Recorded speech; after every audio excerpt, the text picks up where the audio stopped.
دنیا کے اے مسافر منزل الحمد لله الذي هدانا لهذا وما كنا لنهتدي لولا أن هدانا الله. اللهم صل على محمد وبارك وسلم. أما بعد،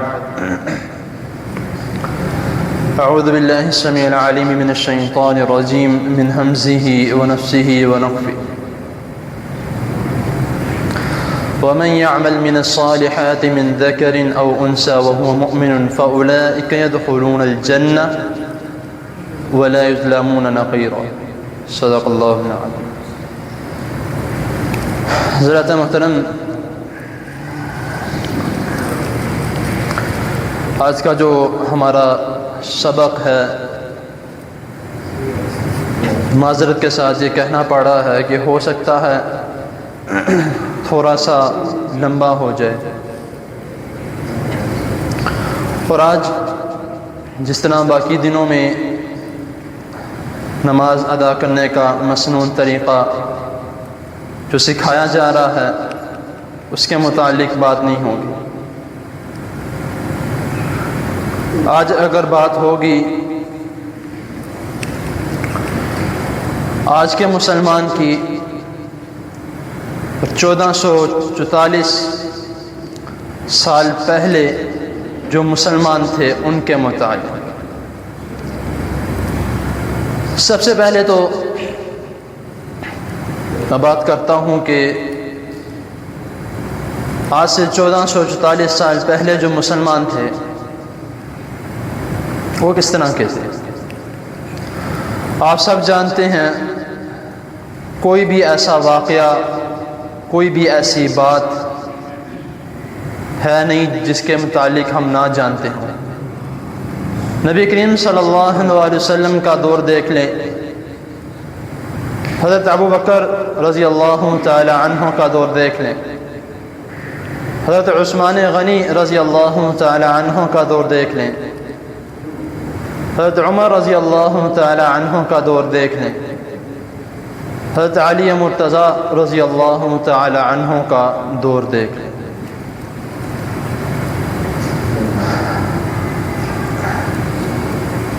ایسا شخص جن کو نبی کریم صلی اللہ علیہ وسلم نے دنیا میں ہی وہ خوشخبری سنا دی کہ اگر جنت کے 8 دروازے کسی شخص کو آواز دیں گے تو وہ میرا دوست حضرت ابو بکر رضی اللہ تعالی عنہ ہے. دوست ہو تو ایسا جو اپنی جان بھی لٹا دے، دوست ہو تو ایسا جو کسی مشکل میں آپ کے سامنے کھڑا ہو جائے، ساتھی ہو تو ایسا جو یہ کہے کہ اب ہم نہیں بچنے والے. لیکن جب رسول اللہ صلی اللہ علیہ وسلم آگے سے یہ فرما دے لا تحزن ان اللہ معنا، غم نہ کرو اللہ تعالیٰ ہمارے ساتھ ہیں، اور اسی وقت اس بات کو مان لینا، یہ بہت بڑی بات ہے. حضرت عثمان غنی رضی اللہ تعالی عنہ اتنی حیا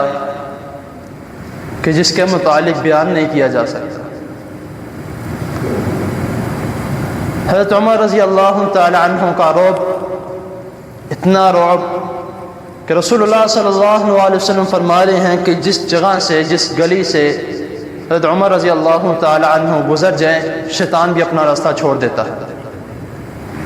حضرت علی رضی اللہ تعالی عنہ کی بہادری دیکھ لیں، قد چھوٹا ہے لیکن جگر بہت بڑا. اگر یہ 5 ہستیاں آج یہاں پر موجود ہوتی تو میرے حساب سے جو آج کے معاشرے میں جو چل رہا ہے وہ ہونا تو دور کی بات، اس کا ایک ذرہ برابر بھی نہ ہوتا. اب آج کے مسلمان کی بات کرتے ہیں کہ یہاں پر جس طرح اللہ تعالیٰ قرآن مجید میں فرمانے ہیں، یہ جو سیلاب آیا ہے، جو کچھ ہو رہا ہے، خدا کی قسم میں پورے یقین کے ساتھ کہہ سکتا ہوں کہ اللہ تعالیٰ ہم سے بہت زیادہ ناراض ہے۔ اور پھر اللہ تعالیٰ نے ہمیں قرآن مجید میں یہ وارننگ دی ہے، اور دیکھا جائے تو ایسے لگتا ہے کہ قرآن مجید کی، بلکہ مکمل قرآن مجید ہی آج کے دور کے لیے، یا آج ہی یہ قرآن مجید ہمارے لیے اترا ہے کہ اللہ تعالیٰ فرما رہے ہیں وَاتَّقُوا فِتْنَةً لَا تُصِيبَنَّ الَّذِينَ ظَلَمُوا مِنْكُمْ خَاصَّةً، کہ ڈرو اس فتنے سے جو صرف ان لوگوں کو اپنے لپیٹ میں نہیں لے گا جو لوگ گناہ کرتے ہیں یا جو برے اعمال کرتے ہیں، جو غلط کام کرتے ہیں، بلکہ اس کے لپیٹ میں وہ لوگ بھی آئیں گے جو نیک ہیں، 5 وقت کے نمازی ہیں، با جماعت نمازی ہیں، وہ بھی اس فتنے کے، اس عذاب کے لپیٹ میں آئیں گے۔ آپ دیکھ لیں ہمارے پاکستان کا 60% بلکہ 70% اب تو حصہ ہے جو سیلاب کی لپیٹ میں آ چکا ہے۔ رسول اللہ صلی اللہ علیہ وسلم کی دعا تھی نا کہ نبی کریم صلی اللہ علیہ وسلم نے اللہ تعالیٰ سے دعا کی تھی کہ اے اللہ، جس طرح باقی قوموں کے لوگ ایک ہی مرتبہ میں آپ نے ان کو عذاب دے کر ختم کر دیا، میری امت کے ساتھ ایسا مت کرنا۔ اللہ تعالیٰ نے کہا ٹھیک ہے۔ اور ابھی بھی اگر ہم بچے ہوئے ہیں، ایک تو رسول اللہ صلی اللہ علیہ وسلم کی دعا سے، اور دوسری یہ وجہ ہے کہ جو اللہ تعالیٰ فرماتے ہیں وَمَا كَانَ اللَّهُ لِيُعَذِّبَهُمْ وَأَنْتَ فِيهِمْ وَمَا كَانَ اللَّهُ مُعَذِّبَهُمْ وَهُمْ مُسْتَغْفِرُونَ، کہ میں تب تک تم پر عذاب نہیں دوں گا جب تک نبی کریم صلی اللہ علیہ وسلم آپ میں موجود ہیں، آپ لوگوں میں موجود ہیں، میں کسی پر عذاب نہیں بھیجوں گا۔ دوسری وجہ یہ ہے کہ میں تب تک کسی پر عذاب نہیں بھیجوں گا جب تک اس امت میں توبہ استغفار کرنے والے لوگ موجود ہیں۔ اب آپ دیکھ لیں، جتنے بھی زیادہ پریشانی ہو، جتنی بھی بڑی مشکل ہو، اب ہمارے آج کے مسلمان کا یہ حال ہے، ادھر لوگ ڈوب ڈوب کر پریشانی کے عالم میں، بچے پیدا ہو رہے ہیں اسی وقت فوت ہو رہے ہیں، کچھ عورتیں ایسی ہیں جو بچے سمیت فوت ہو چکی ہیں، اور کچھ گھر ایسے ہیں جو گھروں سمیت اولادیں، بچے، خاوند، بیوی، جتنے بھی گھر کے ممبرز ہیں، سب کے سب اس عذاب کے لپیٹ میں آ چکے ہیں۔ اور اب ہم یہ کہیں کہ فلاں مسئلے کی وجہ سے سیلاب آیا، فلاں مسئلے کی وجہ سے یہ سب کچھ ہوا، ہم یہ نہیں کہتے کہ ہمارے گناہوں کی وجہ سے سب کچھ ہوا۔ ہم یہ کہتے ہیں کہ وہ دیوار کھڑی تھی، پانی زیادہ ہو گیا، دیوار ٹوٹ گئی، پانی آ گیا۔ اب یہ دیکھیں ادھر، جس طرح میں نے کہا کہ 70% پاکستان کے علاقے ایسے ہیں جو ابھی تک سیلاب میں ہیں، برا حال ہے ان کا، لیکن جیسے ہی پتہ لگا ہے کہ جس جگہ سے وہ ٹرک آتے ہیں کھانے پینے کے، جو بھی تھوم وغیرہ جو بھی چیز آتی ہیں باہر کسی اور علاقے سے، کسی اور شہر سے، وہ وہاں پہ خراب ہو چکے ہیں، یا ان کے آنے والا جو پل ہے وہ ٹوٹ چکا ہے سیلاب کی وجہ سے۔ ادھر ہمارے ایسے خوبصورت مسلمان ہیں، کیا کہوں میں ان لوگوں کو، کہ جو چیز سستی ہے اس کو 4 گنا مہنگا کر دیا کہ لوگوں نے خریدنا ہے، وہ تو نہیں رہ سکتے اس کے بغیر۔ اب میں اگر یہ بات کروں کہ باہر کے ملک والوں کو دیکھ لیا جائے تو پھر اکثر لوگ بیچ میں مجھے یہ کہہ دیتے ہیں کہ حافظ صاحب ان لوگوں کی بات نہ کیا کرو، بے شک وہ غیر مسلم ہیں جو بھی ہیں۔ رسول اللہ صلی اللہ علیہ وسلم کی حدیث ہے کہ نبی کریم صلی اللہ علیہ وسلم فرما رہے کہ اگر تم نے مثال دینی ہے تو بنی اسرائیل کی قوم کی مثال دے دیا کرو ان لوگوں کو کہ ان کے ساتھ کیا ہوا۔ لیکن آج آپ ان کو دیکھ لیں، بے شک وہ غیر مسلم ہیں، ان کے پاس حدیث کی کوئی کتاب نہیں ہے، تورات ہے وہ بھی پتہ نہیں اپنی صحیح حالت میں ہے کہ نہیں، انجیل ہے وہ بھی پتہ نہیں اپنے صحیح حالت میں ہے کہ نہیں، زبور ہے وہ بھی پتہ نہیں اپنے صحیح حالت میں ہے کہ نہیں۔ ابھی تک جو اپنی صحیح حالت میں ہے وہ قرآن مجید، لیکن ان کے پاس یہ نسخہ موجود نہیں ہے، نہ ان کے پاس کوئی احادیث کی کتابیں ہیں، کچھ بھی نہیں ہے۔ لیکن پتہ نہیں شاید وہ اس وجہ سے ترقی کر گئے ہیں، پتہ نہیں شاید وہ اس وجہ سے ابھی تک بچے ہوئے ہیں کہ جب ان کے ملک میں اس طرح کا کوئی مسئلہ آتا ہے تو ہر چیز فری کر دیتے ہیں۔ وہ یہ کہہ لیتے ہیں کہ ہمیں گھاٹا پڑ جائے تو ٹھیک ہے، لیکن جو ہمارے ارد گرد کے لوگ رہنے والے ہیں نا، ان کو کسی قسم کی پریشانی نہیں ہونی چاہیے۔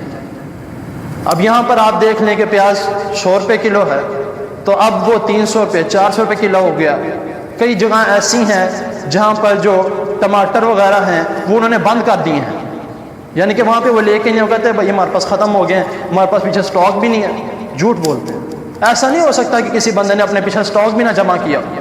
اب وہ سٹاک کس لیے جمع کیا جا رہا کہ جب ہر کسی کے پاس نہیں ہوگا تب ہم بیچیں گے 500 روپے کا،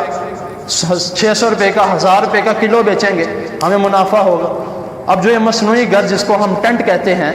اب وہ بھی انہوں نے اتنا مہنگا کر دیا ہے کہ لوگوں نے خریدنا تو ہے، کیونکہ اس سے یہ ہوتا ہے کہ کئی جگہ جس جگہ پہ کوئی سوکھی جگہ ہو تو وہاں پر لگا کر تھوڑی دیر کے لیے آرام کر لیا جاتا ہے، یا تھوڑی دیر کے لیے بیٹھ کر کھانا کھا لیا جاتا ہے، تو بعد میں اس کو دوبارہ اکٹھا کر کے واپس جس جگہ پہ جانا اس جگہ پہ چلے، وہ بھی انہوں نے مہنگا کر دیا۔ کہاں کہ آج کے مسلمان، اب میں ذرا تھوڑا سا پیچھے جاتا ہوں، جب رسول اللہ صلی اللہ علیہ وسلم ہجرت کر کے مدینہ کی طرف آئے، صحابہ اکرام رضی اللہ تعالی عنہم جو مہاجر تھے اور جو وہاں پر مدینہ میں رہنے والے تھے، ان کا آپس میں جب رسول اللہ صلی اللہ علیہ وسلم نے یہ اعلان کیا کہ میں مومن کو آپس میں بائی بائی کرنے کا یا ان کو ایک دوسرے کے گھر میں پناہ دینے کا میں حکم دیتا ہوں، تو قربان جائیں ایسے صحابہ اکرام رضی اللہ تعالی عنہم کہ صرف اتنا ہی نہیں، خونی بھائی تو دور کی بات ہے، انہوں نے ان کو ایسا سگا بھائی بنا لیا کہ کہتے ہیں کہ مال سارا اکٹھا کر لیا، یہ حصہ تم لے لو، یہ حصہ میں رکھ لیتا ہوں۔ مال کا آدھا حصہ کوئی عام بات نہیں، یہ تو چلو مال کا ہر کوئی کر لیتا ہے۔ اب ان کے پاس 2 بیویاں ہیں، کہتے ایک کو میں طلاق دیتا ہوں جس کو تم کہو گے، یہ نہیں کہ جو مجھے پیاری لگتی ہے یا جس کو میں زیادہ پیار کرتا ہوں وہ میں پاس رکھ لیتا ہوں، جس کو نہیں کرتا وہ تمہیں دے دیتا ہوں، جس کو تم چاہو گے، جس کے اوپر تم ہاتھ رکھو گے میں اس کو طلاق دیتا ہوں، تم اس سے شادی کر لو۔ یہ تب کے مسلمان کا حال ہے، اور ایمی نہیں اللہ تعالیٰ نے رسول اللہ صلی اللہ علیہ وسلم نے ان کو زندگی میں ہی جنت کی بشارت دے دی، ان کے ان اعمال کی وجہ سے، ان کاموں کی وجہ سے اللہ تعالیٰ نے اور رسول اللہ صلی اللہ علیہ وسلم نے ان کو جنت کی بشارت دی۔ تب کے مسلمان ایسے تھے جس طرح رسول اللہ صلی اللہ علیہ وسلم فرما رہے کہ مسلمان مومن کا جسم ہے، اس کو بازوں میں تکلیف ہوتی ہے، دوسرا مومن رات بھر سوتا نہیں، اس کا خیال کرتا رہتا ہے۔ جسم میں کیا ہوتا ہے؟ آپ کی طبیعت ٹھیک نہیں ہے، آپ رات بھر سو نہیں سکتے،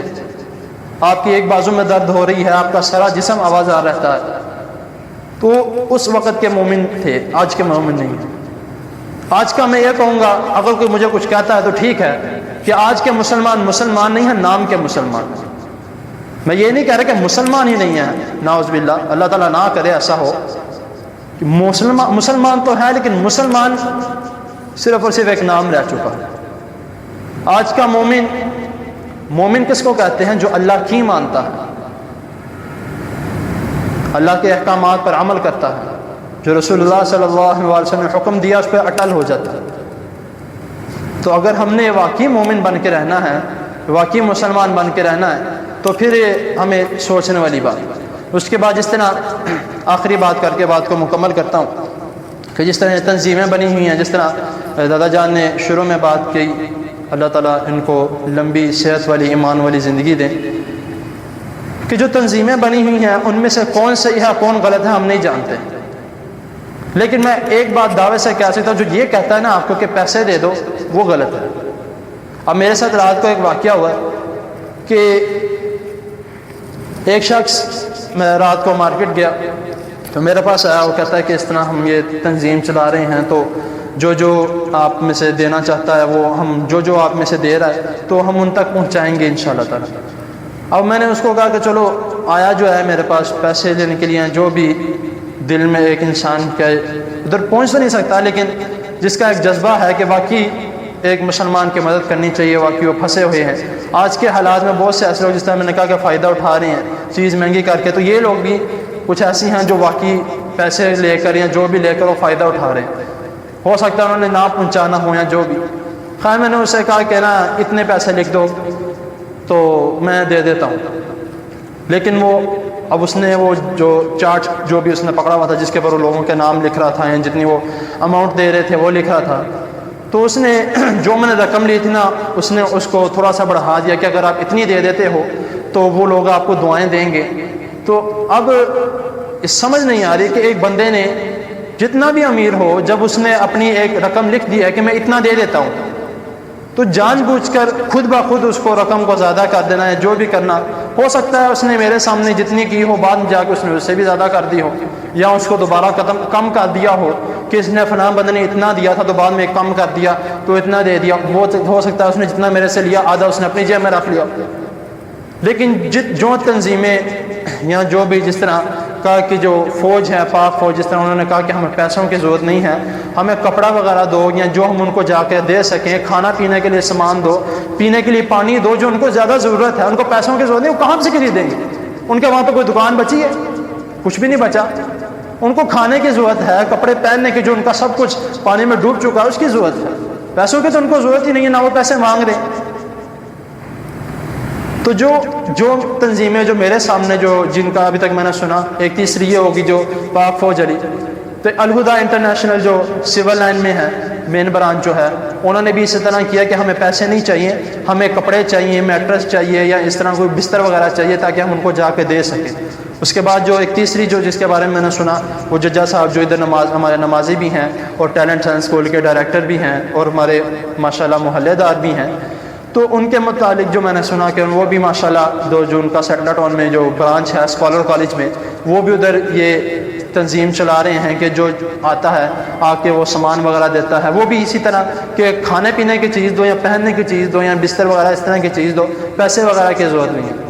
تو اس کا ہمیں خیال، جو پیسے مانگ رہا ہے سمجھو وہ 2 نمبر ہے. مین سب سے پہچاننے والی بات ہے، جو پیسے مانگ رہا ہے وہ 2 نمبر، جو کپڑا وغیرہ مانگ رہا ہے وہ 1 نمبر ہو سکتا ہے. اب جو اس چیز کی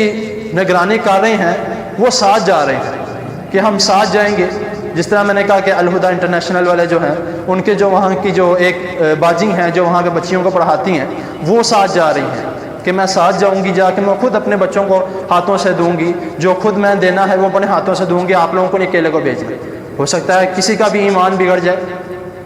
تو انہی لوگوں کے بارے میں جس طرح میں نے شروع میں جو آیت پڑھی ہے نا کہ من یعمل من الصالحات من ذکر او انثى وهو مؤمن فاولئک يدخلون الجنة ولا یظلمون نقیرا. اللہ تعالیٰ فرما رہے ہیں کہ جو لوگ نیک اعمال کرتے ہیں، من ذکر و انثى، بے شک مرد ہوں یا عورت ہوں، وهو مؤمن، اور مومن ہوں، سچے مومن، دل میں دوگلا پن نہ ہو، دل میں کھوٹ نہ ہو، خلوص نیت سے، فاولئک يدخلون الجنہ، تو ان کو اللہ تعالیٰ جنت میں داخل کریں گے. ان کو تو دنیا میں بشارت مل گئی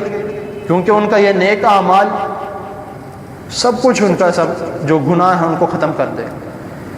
پھر اس کے بعد اللہ تعالیٰ کیا فرمایا، ولا یظلمون نقیرا، ان پر ایک گٹھلی جو ہوتی ہے کھجور کی گٹھلی، اس کے اندر آپ نے دیکھا ہوگا وہ جو ایسی لکیر لگی ہے اس کے اندر ایک چھلکا ہوتا ہے، اور چھلکے کے اوپر آپ دیکھیں گے اتنا بالکل باریک سا ایک نقطہ سا ہوتا ہے. اللہ تعالیٰ فرما رہے ہیں کہ ایسے لوگوں کو میں اس کے برابر بھی ان پر ظلم نہیں کروں. انہوں نے جو نیک اعمال کیے نا، ان کو اس کی وجہ سے سیدھا جنت میں بھیجوں گا.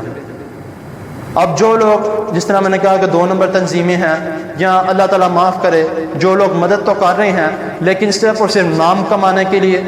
صرف اور صرف لوگوں کو دکھانے کے لیے دیکھو میں مدد کر رہا ہوں. میں نے کئی ویڈیوز ایسے بھی دیکھی ہیں، کئی تصاویر ایسے دیکھی ہیں کہ وہ جا رہے ہیں، ساتھ ساتھ انہوں نے ہاتھ میں بیگ پکڑا ہوا ہے، جو بھی لے کر جا رہے ہیں سامان، ساتھ ساتھ اپنی تصویریں، ویڈیوز وغیرہ وہ جو کھینچ کے دیکھیں ہم مدد کرنے کے لیے جا رہے ہیں، ہم نے اتنی چیزوں کو مدد کرنے کے لیے دے رہے ہیں. تو ان کے متعلق اللہ تعالیٰ، رسول اللہ صلی اللہ علیہ وسلم کیا فرما رہے ہیں؟ 3 لوگوں کے متعلق اللہ تعالیٰ کے سامنے جب حساب ہوگا کہ ایک وہ پہلا شہید جس نے کہا کہ اللہ میں آپ کے راہ میں قتل کیا، آپ کی راہ میں شہید ہوا ہوں میں. اللہ تعالیٰ نے فرمایا کہ نہیں، تم میری راہ میں شہید نہیں ہے، تم اس لیے شہید ہوئے ہو کہ لوگ تمہیں شہید کے نام سے پکاریں گے. دوسرا شخص جو عالم ہے، اس نے کہا کہ اے اللہ میں ساری زندگی میں دعوت دیتا رہا ہوں لوگوں کی. اللہ تعالیٰ فرماتے ہیں نہیں، تم جھوٹ بول رہے ہو، تم اسی لیے عالم بنے لوگ تمہیں عالم کے نام سے پکاریں، لوگ تمہیں قاری کے نام سے، لوگ تمہارے بڑے بڑے نام لیں. تیسرا وہ بندہ جو سخی ہے. اب یہ جس طرح کے لوگ جا رہے ہیں یہ بھی ان لوگوں میں شامل ہیں، وہ جا کر تصویریں دے رہے ہیں. ہاں ایک بندہ تصویر دے رہا ہے کہ میں مدد کر رہا ہوں، تو آپ لوگ بھی مدد کریں، وہ ٹھیک ہے، نیت کی بات ہے کہ جس انسان کی جس طرح کی نیت ہوگی اس کے مطابق. تو اللہ تعالیٰ کیا فرما رہے ہیں کہ اللہ کے رسول، اے اللہ میں ساری زندگی آپ کی راہ میں خرچ کرتا رہا، اللہ تعالیٰ فرما رہے ہیں کہ نہیں تم جھوٹ بولو، تم ساری زندگی میرے لیے خرچ نہیں کرتے رہے، تم اس لیے خرچ کرتے رہو تاکہ تمہیں لوگ سخی کہیں۔ تو ان تینوں لوگوں کے لیے پھر اللہ تعالیٰ کیا فرمائیں گے، ان کو کھینچو اور ان کو اوندے منہ جہنم میں پھینک دیں۔ اتنا کچھ کیا انہوں نے، کیا فائدہ؟ نیت کا سب کچھ ڈپینڈ کرتا ہے نیت۔ تو اسی لیے جس نے بھی اگر کوئی مدد کرنی ہے، جو بھی کرنا ہے، یا جس طرح کی بھی، اب جو آپ لوگ ادھر موجود ہیں، یہ آپ کے اوپر ایک سمجھ لیں کہ ذمہ داری ہے، یا آپ کے اوپر ایک میں امانت کے طور پہ آپ کو دے رہا ہوں کہ آپ اس طرح تو میری بات آگے نہیں پہنچا سکتے، یا اگر پہنچا بھی سکتے ہیں تو یہ کہہ سکتے ہیں کہ آپ سامنے یہ باتیں کہی ہیں۔ تو یہ ایک ویڈیو ایک ذریعہ ہے جو آپ آگے باتوں کو پہنچا سکتے ہیں کہ خدا کا نام ہے، اللہ تعالیٰ سے ڈرا جائے، ان لوگوں کی طرف دیکھا جائے جو ڈوب ڈوب کے مر رہے ہیں، جن کا برا حال ہو رہا ہے، اگر لوگوں کو سمجھایا جائے، کم از کم جو لوگ بچے ہیں ان کا تو خیال کر لیا جائے، کم از کم ان کا خیال کر لیجیے جو ابھی تک اس جگہ پر موجود ہیں، یا جو علاقے ابھی تک شکر الحمدللہ متاثر نہیں ہوئے، کم از کم ان کا خیال کر لیا جائے۔ جو ہم جان بوجھ کر اپنا فائدہ سوچ کر چیزیں سستی ہیں مہنگی کر کے بیچ رہے ہیں، کم از کم اس کا خیال کر لیا جائے۔ تو یہ آواز یا جو یہ میرا درس ہے یا جو بھی ہے، یہ اب آگے آپ نے پہنچانی ہے۔ کس طرح پہنچانی ہے؟ ویڈیو کے ذریعے۔ اور وہ ویڈیو کس طرح ملے گی؟ وہ وضو والی جگہ پر جو بینر لگا ہے، آپ ادھر سے دیکھیں، یا ابھی ادھر ہی میں بیٹھا ہوں، مجھ سے نکلوا لیں۔ تو کوشش کریں کہ انشاءاللہ تعالیٰ یہ ویڈیو آج شام کو، آج رات کو، یا کل صبح لگ جائے گی۔ تو آپ اس ویڈیو کو آگے زیادہ سے زیادہ لوگوں کو، ہو سکتا ہے صرف اور صرف چند باتوں کی وجہ سے کسی کا دل نرم ہو جائے، باقیوں کی چھوڑے شاید وہ بدل جائے۔ تو یہ ہم نے سوچنا ہے یا ہم نے کرنا ہے جو بھی کرنا ہے۔ اور آخر میں جب ہم اکثر اس طرح ہوتا ہے کہ جب خوشحالی ہوتی ہے ہم بارش کے لیے دعا کرتے ہیں، اللہ بارش نازل فرمائے، اللہ بارش نازل، لیکن ہم یہ الفاظ نہیں کہتے کہ اللہ رحمت کی بارش نازل۔ تو جب بھی دعا کرنی ہے اللہم صیبا نافعا، کہ اللہ نفع بخش بارش عطا فرما، نفع بخش بارش نازل فرما، کہ ایسی بارش جس سے رحمت برسے، عذاب نہ برسے۔ تو اور یہ ایک صبح مجھے ایک ویڈیو آیت کا چھوٹا سا ایک حصہ آیا تھا، کسی نے بھیجا تھا کہ جس نے کہا تھا کہ سورۃ ہود کی آیت نمبر میرے خیال سے 44 ہے، کہ اس میں ایک باجی تھی، وہ بتا رہی تھی کہ اگر یہ آیت آدھی پڑھ لی جائے تو انشاءاللہ تعالیٰ اللہ تعالیٰ پر پورا یقین ہے کہ اللہ تعالیٰ اس بارش کو، اس سیلاب کو روک دیں گے۔ وہ کون سی آیت ہے؟ وہ یہ ہے کہ وَقِيلَ يَا أَرْضُ ابْلَعِي مَاءَكِ وَيَا سَمَاءُ أَقْلِعِي، کیا اللہ جب نوح علیہ السلام جو کافر تھے ان پر عذاب آیا، اور جب وہ سارے ختم ہو گئے، جب ان کی کشتی اللہ تعالیٰ نے دوبارہ زمین پر اتارنی تھی، تو یہ اللہ تعالیٰ نے پھر حکم دیا تھا آسمان کو اور زمین کو کہ اے آسمان بارش بند کر دے بس، اور زمین جو پانی ہے وہ واپس نکل جائے۔ تو یہ اگر امید ہے کہ انشاءاللہ تعالیٰ قرآن کیونکہ سارا کا سارا شفا ہے، تو اگر یہ دعا مانگ لی جائے یا یہ آیت پڑھ لی جائے تو انشاءاللہ میرا پورا یقین ہے کہ لازمی اللہ تعالیٰ ان لوگوں کو بھی بچائیں گے۔ ہو سکتا ہے کہ ہماری وجہ سے، ہماری دعا کی وجہ سے وہ لوگ بچ جائے، ہم ادھر جا تو نہیں سکتے۔ اور ایک بہت ہی شرمدار واقعہ جو صبح میں نے سنا کہ اس طرح کے موقع پر بھی پتہ نہیں لوگ یہ اپنے دل میں کیسے بات لے لیتے ہیں کہ ہم نے سیر وغیرہ کرنے جانا ہے، ادھر لوگ مر رہے ہیں اور ہم سیروں کے لیے مری جا رہے ہیں، کبھی کہاں جا رہے ہیں، اور کچھ لوگ تو ایسے ہیں جو سیر کرنے کے لیے وہاں پہ دیکھنے جا رہے ہیں کہ وہاں پہ ہو کیا رہا ہے۔ پتہ نہیں کیسے لوگ ہیں، کیسے ان کا دل میں کتنے پتھر دل لوگ ہیں کہ جو اس چیز سمجھتے نہیں ہیں۔ تو اللہ تعالیٰ کی حضور دعا ہے اللہ تعالیٰ ہمیں سمجھنے کی، اللہ تعالیٰ ہمیں ہدایت عطا فرمائے، اللہ تعالیٰ ہمیں زیادہ سے زیادہ صدقات کرنے کی، اور جو لوگ سیلاب کے زد میں آ چکے ہیں اور جو لوگ ابھی بچے ہوئے ہیں اللہ تعالیٰ ان سب کو بچا کے رکھے، ان کی غیبی